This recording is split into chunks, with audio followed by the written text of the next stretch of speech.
Edgar, encantado de volverte a recibir. Un gusto. Un economista muy destacado. Gracias. Un hombre que ha estudiado muy bien la situación de las pensiones y la sostenibilidad de la caja también, ¿verdad? Así es. La caja tiene dos papeles importantes. Uno es que maneja régimen de pensiones, ¿verdad? Del seguro y el otro que es la parte de salud. Si quieres hablamos de salud, ¿verdad? Sí. Mira, hace que aproximadamente un mes y medio, concluimos un estudio en la Academia Centroamérica sobre los retos del sector salud. Salud General. visualizada como una necesidad a atender en el país.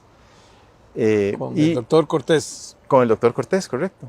El doctor Cortés, que en su momento fue director de médico de la Bíblica. director médico de la Bíblica y hoy reside en Liberia, ¿verdad? En Guanacaste. Pues bien, parte de la filosofía detrás de lo que proponemos es pensar en el individuo más que en el sistema como tal. O sea, lo que es una salud individualizada, una salud para el individuo, porque el modelo que tenemos hoy se basa en una camisa única, una talla única para todos, una talla de camisa única para todas las personas. Y todas las personas no son iguales, menos en salud.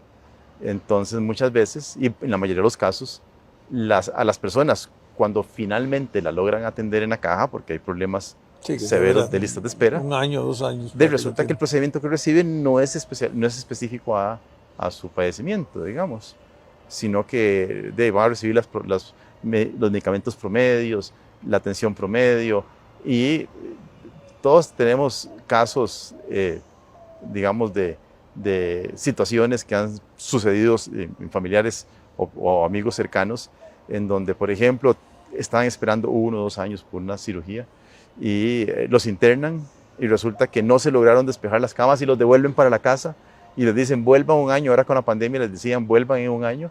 Aquí tienen las medicinas para que sobreviva ese año, lo cual no es ideal.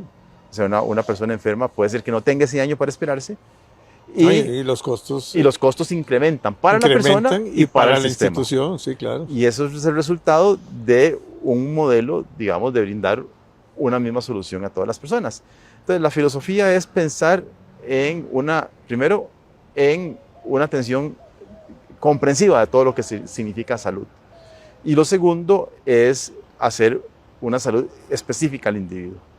¿Qué significa enfocar el tema? Hoy, nuestro modelo de atención salud como país está enfocado en la atención de la enfermedad, o sea, en ver en qué momento o en qué tarde se le atiende la enfermedad, pero no hay nada vinculado a la prevención de la enfermedad.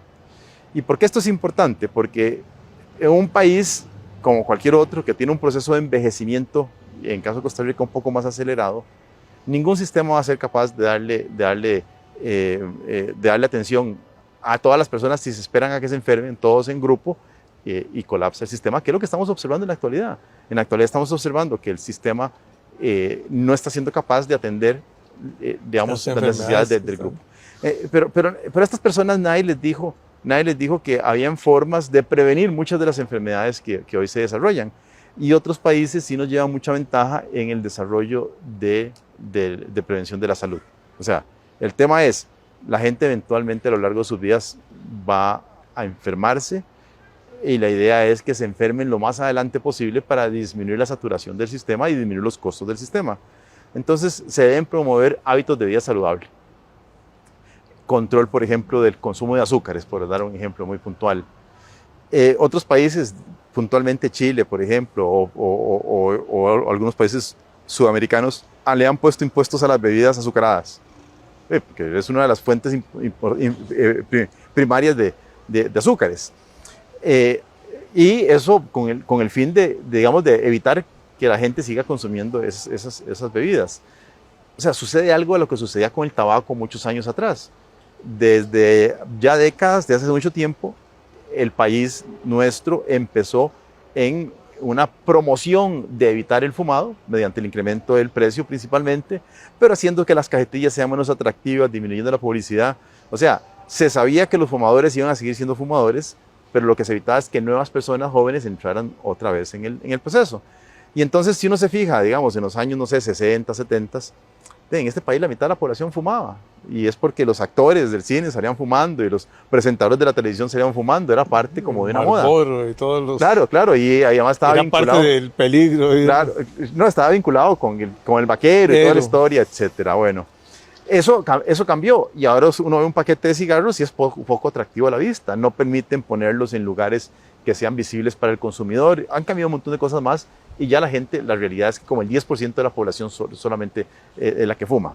Bueno, algo se está tratando de hacer, digamos, con ese tipo de bebidas azucaradas en otros países, pero algunos países europeos han ido más allá, y lo que han hecho es que ese impuesto que se recauda en estas bebidas azucaradas se destina a subsidiar alimentos sanos como vegetales, como productos bajos en grasas, ese tipo de cosas. Entonces no solamente se detiene el consumo de un lado, sino que se promueve el consumo hacia otro lado. Bueno, eso como una forma de evitar el exceso de azúcar, el exceso de sal, entre otras cosas. Eso más el ejercicio, no sé, hábitos de vida que sean más saludables para el individuo y que está demostrado evitan, digamos, la recurrencia o la ocurrencia de enfermedades, la morbilidad. Y basado en ese principio, planteamos una serie de retos que enfrenta el sistema de salud. Uno de los principales es, por ejemplo, la rectoría del Ministerio de Salud. Hoy esa rectoría está muy diluida. Es más, pareciera en la práctica que la mayor parte de la rectoría la ejerce la caja. Sí, no debe ser así. Y no tiene que ser así, porque hay una serie de servicios que debe brindar el rector, que es el Ministerio de Salud, que la caja no está en capacidad de hacerlo. Y lo doy el ejemplo más claro, el EDUS. A pesar de, digamos, de todos los problemas de hackeo que existieron a inicios de año y que aún no han sido resueltos plenamente, valga la pena decir, el EDUS es un sistema que fue desarrollado por la caja con el aporte de todos nosotros, porque la caja es un ente público y con un costo, pero súper millonario. O sea, es un sistema que se ha venido desarrollando a lo largo de 20 años. Y el EDUS funciona exclusivamente para servicios de la caja. No hay interconexión con otros prestadores de la salud. Entonces, si la caja falla y resulta que solo me hizo unos exámenes y no me está dando la atención oportuna que yo requiero, puede ser que yo tenga la posibilidad de ir a buscar ese servicio en el sector privado. Pero el sector privado no tiene acceso a los exámenes, digamos, que ya me hizo la caja y repite los exámenes. Y viceversa funciona igual. Si la gente empieza en el sector privado, se hizo los exámenes y llega a la caja tiene que repetir los exámenes. Entonces hay duplicidad de costos, atrasos en atención, y todo eso es porque hace falta la interconexión del sistema del EDUS para que no solamente la caja lo alimente, sino que los otros lo puedan usar y también lo puedan alimentar. En realidad el expediente electrónico debería ser de la persona, no de la caja del Seguro Social. O sea, uno como paciente debería ser dueño de su información. Como tener uno... Es como tener cuenta bancaria, o sea... Vas a donde el doctor y le dices, mira, esta es mi historia. Ahí está en internet la funcionalidad, y ahí ve los exámenes, cómo funciona hoy en los hospitales privados, pero que no tienen interconexión con otros hospitales. Eso no solamente tiene la ventaja de mejorar el acceso, sino que disminuye los costos y aumenta la competencia, porque al final de cuentas, de ahí, si cualquiera puede ver los exámenes que yo me hice en cualquier lado, los costos tienden a equipararse entre diferentes prestadores de salud, que dentro del tema de costos, una de las grandes tragedias que tiene la Caja del Seguro Social es que nadie conoce cuánto cuestan las cosas. Y entonces, ¿cómo vamos a saber si a la caja le sirve más, por ejemplo, atender las listas de espera, ahora que hablan de mamografías, atenderlas comprando el equipo, entrenando a su gente, o buscando comprando un prestador servicios a terceros que se lo pueden brindar más barato? A la mitad posiblemente de costos. Se lo pueden brindar más barato y el paciente recibe atención más expedita, que en este caso es crítico, porque estamos hablando de uno de los cánceres más recurrentes en mujeres, que es el cáncer de mama. Entonces, todo esto incluso tiene efectos sobre la vida, sobre los costos del sistema, sobre la saturación del sistema y así en adelante. No, y que si lo agarran a tiempo, los costos son bajísimos. Y los costos son mucho más bajos. O sea, la detección de la salud en etapas tempranas es mucho más barata que en etapas tardías, no solamente en tratamiento, sino en términos de esperanza de vida. Y así sucesivamente, no solamente el tema de interconexión, no solamente el tema de identificación de costos, costeos para medir la productividad. O sea, la caja puede ser que tenga unos hospitales, de hecho se sabe, o sea, no puede ser que todos tengan los mismos indicadores, que tengan hospitales más eficientes para tratar ciertos tipos de cáncer versus otros hospitales. Entonces, ¿por qué dirigir a todos los pacientes de forma proporcional a todos los hospitales. Mandémoslos a aquellos centros especializados que son más efectivos en la atención. Bueno, pero eso no lo sabemos, porque no hay indicadores que me permitan a mí decir, este centro es más barato, este centro es más eficiente, este centro atiende más rápidamente los padecimientos. Y entonces es un gran reto eso de cómo hacer para medir la eficiencia a nivel de caja del Seguro Social. Una vez que medimos la eficiencia, ya sabemos qué pasa con los costos, porque lo que no se mide no se puede evaluar.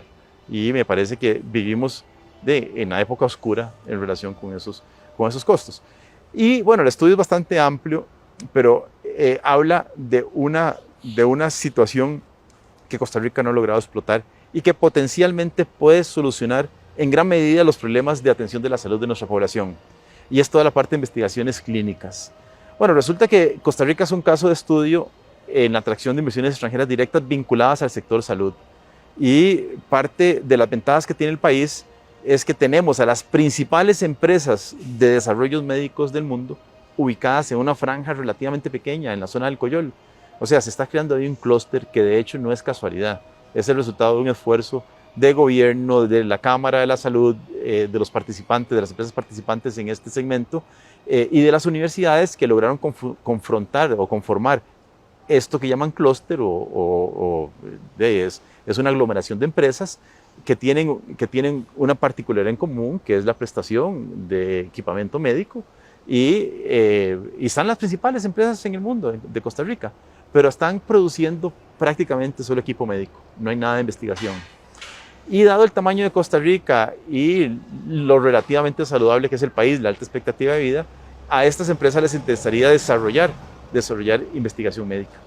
Y esto no es ser Aquí hubo investigaciones. Hubo un poco, pero eso no es ser conejillos de India, no, es utilizar la información que la misma caja hoy tiene en el EDUS y que no está sistematizada para tratar de identificar medicamentos que son altamente efectivos y que al inicio son muy costosos, en donde estas empresas están de acuerdo, por ejemplo, en otros países lo hacen, están de acuerdo en brindar esos medicamentos prácticamente a costos muy accesibles o sin costos para probar su efectividad una vez que han pasado todas las etapas de aprobación de la investigación y la aprobación del medicamento. Bueno, resulta que cuando uno toma los grandes hospitales de Estados Unidos, los famosos hospitales que son muy eficientes y son muy caros, resulta que más de la mitad de los ingresos que reciben esos hospitales es de investigación. Es de investigación, no es de lo que paga el paciente por la atención, es de la investigación. Y todo eso aquí lo estamos desperdiciando.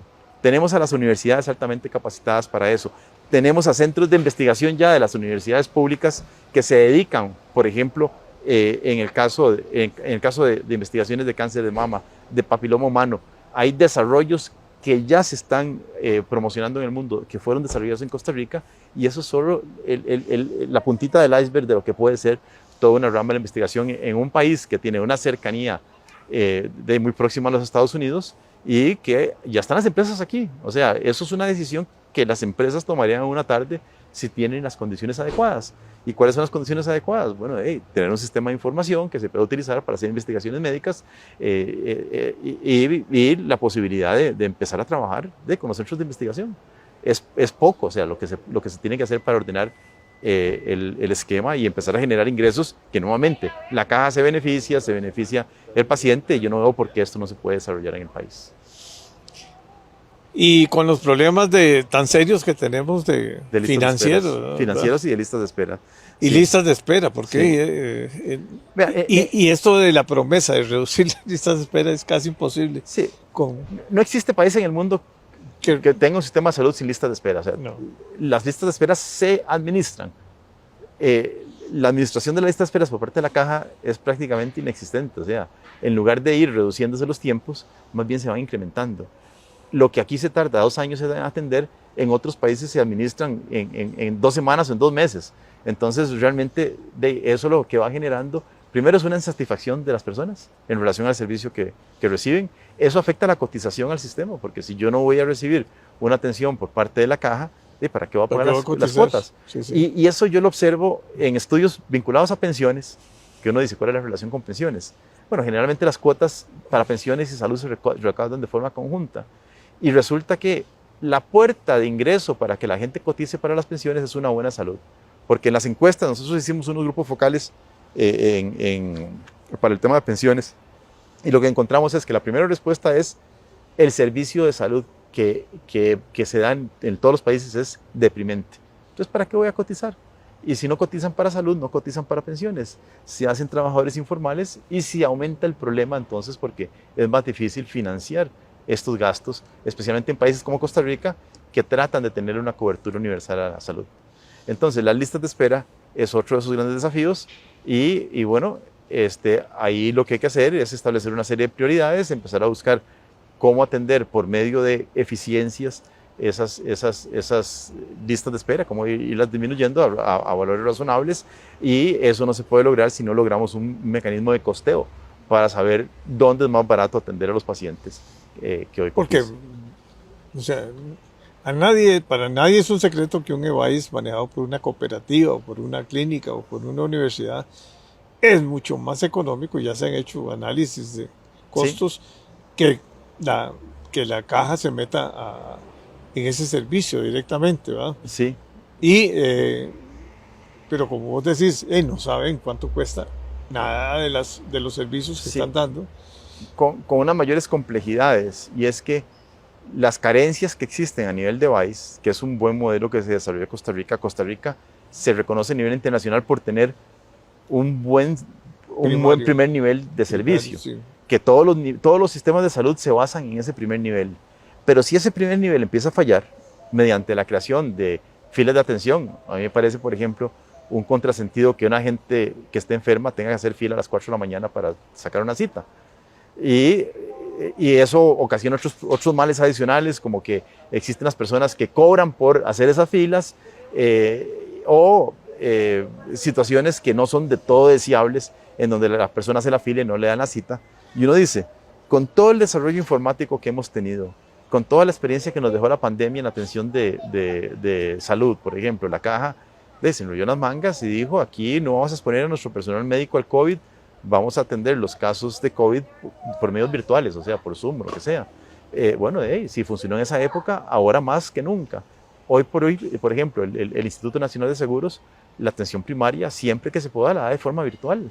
En Estados Unidos, eso ya es una práctica generalizada, no solamente para casos de medicina, digamos, interna como esto, sino citas de psicólogos, citas de psiquiatras, etcétera. Si se requiere atención mucho más especializada, se sube a un segundo nivel.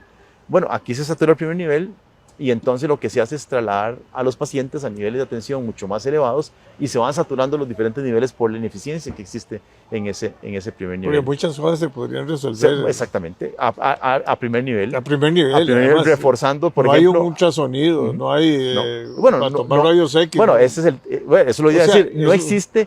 Alguien lleva con una fractura mínimo y no hay rayos X. No.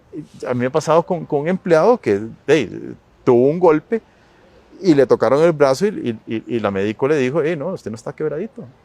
Sin rayos X, o sea, ¿cómo vas a ver? Entonces, obviamente estaba quebrado y hubo que regresar, ya no le va sino al hospital, a la clínica que le correspondía, y eso va saturando el servicio primero, o sea, el primer nivel y el segundo nivel. Y así va ocurriendo sucesivamente. ¿Y por qué también no hacer chequeos médicos?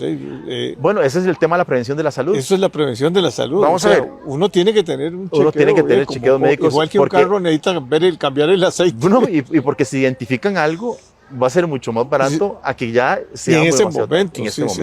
Sí. En chequeos médicos, la cosa está mal a nivel institucional en Costa Rica, el sistema de salud.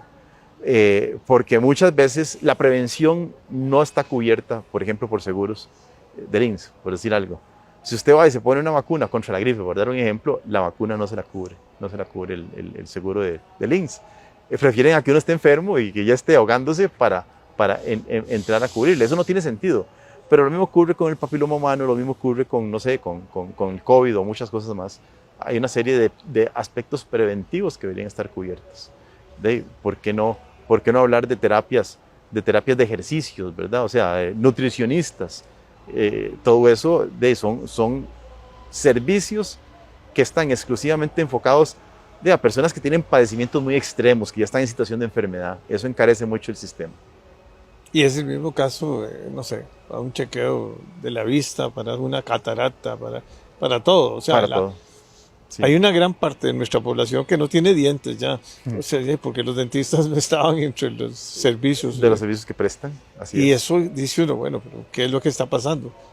Con el agravante de que la caja lo que hace es aumentar ahora las cuotas. O sea, está Sí, porque en un crecimiento porque es lo más fácil. O sea, o sea, los costos no saben, pero ahí van aumentando sí, las cuotas para y aumentar los ingresos. aumentar los ingresos porque es el único que puede Sí. hacer sin pasar por el Congreso, porque es un impuesto a la planilla. Viera qué interesante ese tema, porque lo que yo observo en otros países es que esa autonomía del seguro social existe en muchos países, pero la autonomía está limitada.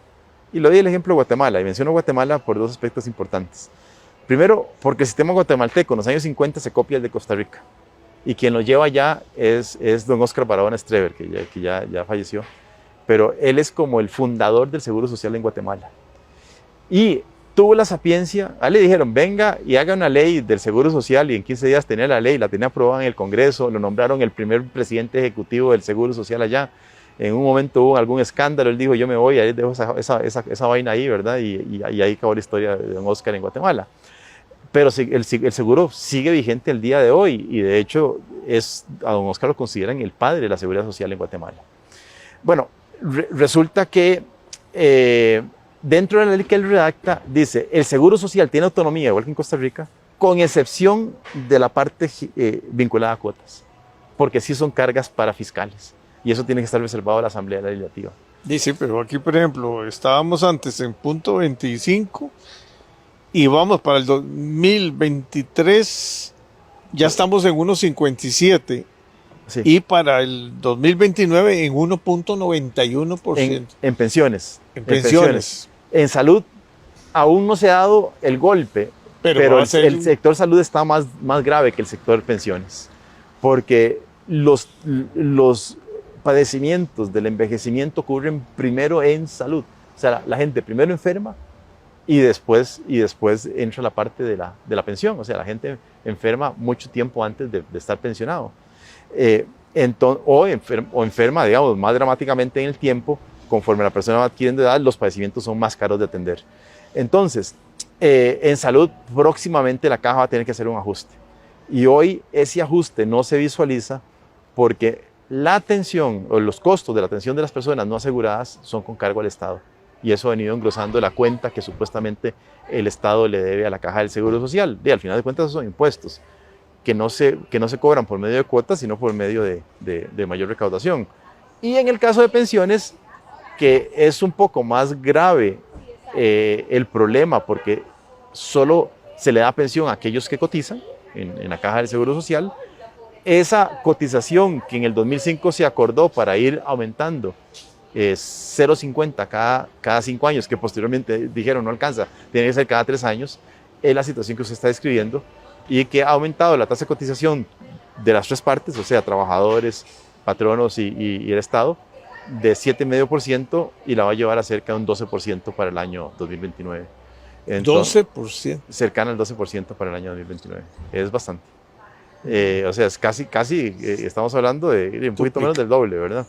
Y aún así no es suficiente, porque los estudios que se hicieron antes de la crisis, y la crisis empeoró todo, o sea, creó problemas a nivel de sostenibilidad, porque hoy menos gente trabaja y hay más desempleo y hay más informalidad. Entonces, las tres variables me afectan más fuertemente la sostenibilidad del sistema que el propio envejecimiento.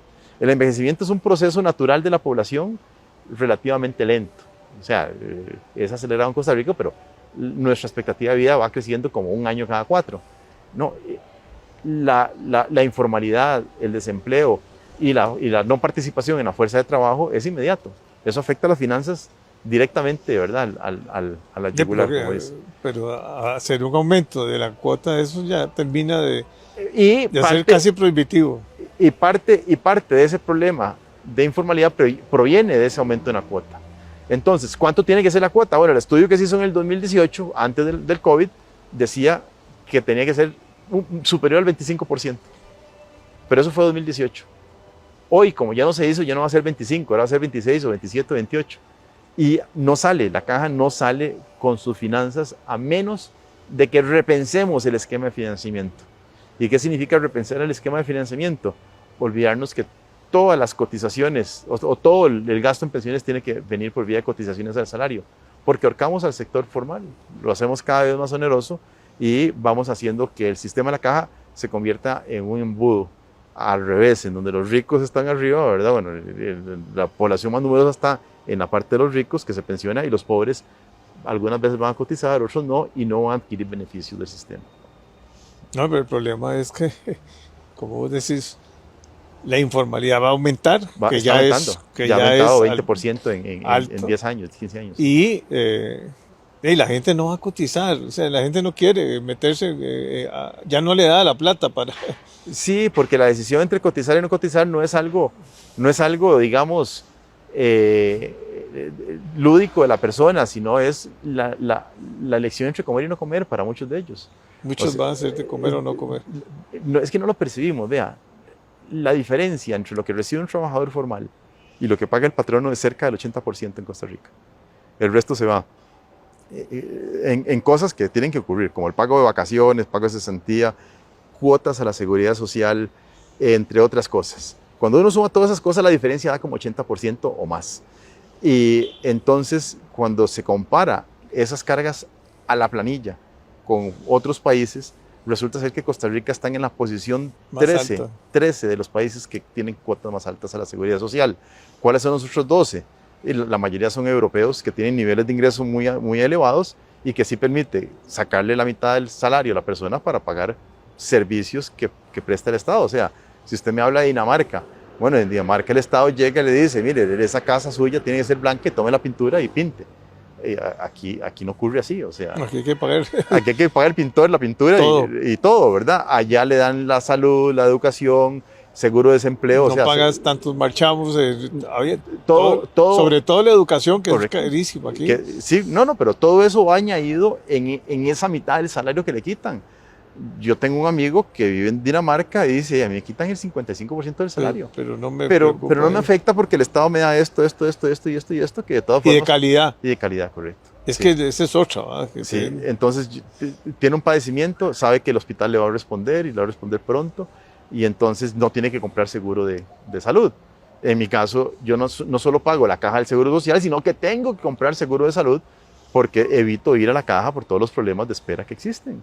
Entonces, al final me sale más caro a mí. Yo de mi salario saco más de lo que saca un danés promedio para recibir servicios que van a ser inferiores a los que recibe un danés. Y que conforme aumenta la edad va subiendo la prima. La prima, sin duda. Sin duda. Sí, sí. Y no solo eso, sino que tengo que cotizar a plan de pensiones voluntario porque lo que me va a pagar la pensión a mí está topado por el sistema solidario que existe. No me estoy quejando. Lo que quiero decir es que comparativamente hay mejores formas de hacer las cosas de lo que tenemos hoy.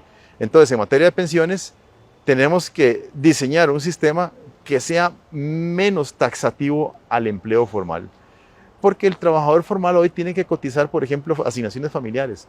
Porque la atención de la pobreza solo tiene que venir de los trabajadores asalariados. Tiene que pagar el INA. Pagar el INA, pagar por el Banco Popular, o sea, empieza a sumar. Sí. Y la diferencia entre uno y otro es un 80% de lo que paga, de lo que le cuesta a un patrono, el trabajador recibe nada más, digamos, 100 por cada 180 colones que paga el patrono. Es mucha diferencia. Bueno, pero eso sí son los temas importantes de este país, ¿verdad? Sí. O sea, porque y que no se están si colapsa la salud, si colapsa el seguro, ese es y esto es algo que no vamos a observar de un día para otro, o sea, no es que mañana se va a ir deteriorando. Se ha venido deteriorando porque la caja... En los últimos años es acelerado. Es acelerado porque porque hay un grupo de la población que inicia a exigir servicios y ese grupo de la población es incremental. Eso está vinculado con lo que ocurrió en Costa Rica en los años 50 y 60, que fue toda la explosión demográfica vinculada a lo que se llaman los baby boomers. Esos son los que se están pensionando en esta década y son los que van a hacer colapsar el sistema de salud y el sistema de pensiones. Es esa. Y no es que en el futuro la cosa va a cambiar, porque la tendencia demográfica lo que dice es que cada vez la tasa de fecundidad en Costa Rica va a ir decreciendo. por debajo incluso de lo que preveían los demógrafos, que son, digamos, que son científicos bastante conservadores a la hora de hacer sus estimaciones. Esas estimaciones conservadoras se han quedado cortas y hoy por hoy lo que se esperaba, que era que la tasa de fecundidad en Costa Rica le iban a mantener las mujeres inmigrantes, resulta que ya no, que ya ni siquiera las inmigrantes quieren tener hijos. Y hoy la tasa de fecundidad es como 1.4 hijos por mujer en edad fértil, cuando se requieren 2.1 para mantener la población constante. Eso quiere decir que antes del año 2050 la población de Costa Rica empieza a decrecer y mayores problemas para los sistemas de salud y de pensiones. Y le doy un ejemplo: Japón es el país más envejecido del mundo. Más de una cuarta parte de la población es mayor de 70 años. ¿Y quién financia a esos chavalos? O sea, ¿quién los financia? Él solo puede financiarlos el Estado, porque no existen cotizantes suficientes. O sea, hay una razón casi de 1 a 1. Hay un pensionado por un trabajador activo. Y entonces no hay otra forma de financiarla que es mediante impuestos. Sí, no hay esa masa de jóvenes que va financiando. Que en Costa Rica existió, que ya no existe, sigue existiendo, pero no con tanta intensidad como antes. Pero en el futuro nos vamos a acercar a Japón, una relación de 1 a 1. La relación es como de 6 a 1. Se necesitan más o menos 7 a 1 para hacer el sistema sostenible, o sea, equilibrado. Y la tendencia a futuro es que rápidamente vamos a llegar a 4 y más o menos, no sé, en unos 40 años vamos a estar cercanos a 2 o menos de activos por pensionado. Entonces tenemos una bomba de tiempo bastante severa que va a ir. Pero nadie toma decisiones, porque por ejemplo, la caja lo único que hace es aumentar las cuotas. Bueno, ahora bajó beneficios. Y bajó beneficios, bueno, bajó beneficios porque... Pero aumenta la burocracia también. Digo yo, a mí me parece que para un sistema de pensiones como el de la caja, se debería ir simplificando cada vez más la parte administrativa, ¿verdad? Sí, ahora con todos los sistemas. Con todos los sistemas, con todos los desarrollos informáticos debería ser cada vez más barato administrar un sistema de esos, ¿verdad? Y cada vez tienen que gestionar menos recursos, porque al final de cuentas, esto es un sistema que se denomina de reparto, y de lo que tienen que hacer es repartir la plata que se recolecta. O sea, ya cada vez es menos la cantidad de dinero que se tiene que invertir para generar rentabilidades que paguen pensiones. Hoy la caja consume todos los ingresos que generan los intereses y se come una parte de la reserva. Ese es el proceso, digamos, de deterioro de las finanzas, hasta que eventualmente primero vamos a llegar a ser España, en donde ya no hay fondo, ¿verdad?, para pagar a los pensionados, y eventualmente Japón, en donde todo va con cargo al Estado. Pero un Estado rico, por lo menos. Más o menos, ¿verdad? Sí. Bueno, gracias. Muy bien. Yo creo que nos vamos a tener que volver a reunir, a hablar. Excelente, ¿no? De este tema tan importante. Yo creo que la educación y ¿cómo se llama? Y la salud, que son los dos pilares más importantes, bueno, seguridad y otros temas, pero esos dos son cruciales, y como que nadie le está dando la atención. Correcto. Sí, porque el costo se asume hoy de una reforma y los efectos se ven hasta el mediano plazo, cuando posiblemente quien está de presidente hoy no lo va a estar Pero como que todo el mundo esconde los números, ¿verdad? Sí, es que no son Si bonitos. hacen análisis, como no son muy halagadores, y no se le dice al pueblo, mire, esta situación va a pasar en tantos años, y usted, si tiene pensión ahora, prepárese. Preocúpese o prepárese, porque no va a haber plata para pagar su pensión, ¿verdad? Correcto. Aunque usted haya ahorrado para tener una buena pensión, ¿verdad? Muy bien. Y con toda esta situación de cómo se ha perdido valor en muchas de los valores que se tenían invertidos, ¿verdad? Eso ya todavía... Después hablamos del ROP. Después hablamos del ROP, correcto. Sí. Bueno, muy bien. Encantado de verte. Igualmente, gracias.